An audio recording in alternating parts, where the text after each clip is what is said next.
समृद्ध का मतलब होता है जब हम दो पूर्ण संख्याएं जोड़ते हैं तो उनका जो योग हमें प्राप्त होता है वो भी हमें पूर्ण संख्या प्राप्त होता है। जैसे कि 2 + 3 और 5, 2 पूर्ण संख्या है और 3 भी पूर्ण संख्या है और 5 भी पूर्ण संख्या है। तो जब हम दो पूर्ण संख्याओं को जोड़ते हैं तो हमें जो प्राप्त होता है भागफल वो भी पूर्ण संख्या प्राप्त होता है। इसी प्रकार व्यवकलन मतलब घटाना, जब हम 2 - 3 करते हैं तो हमें -1 प्राप्त होता है जो कि पूर्ण संख्या नहीं है, इसलिए यह समृद्ध नहीं है। ठीक है, पूर्ण संख्या घटाने वाले में या व्यवकलन में समृद्ध नहीं है।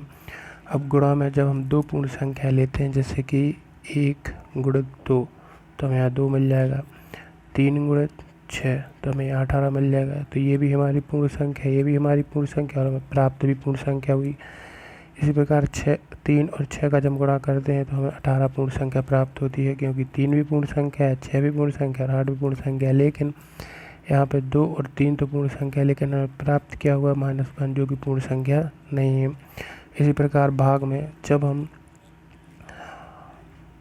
5/2 करते हैं तो हमें 2.5 आंसर मिलता है। इस प्रकार 2.5 पूर्ण संख्या नहीं है। ठीक है, इसलिए यह भाग में भी समृद्ध नहीं है, यही समृद्ध होता है।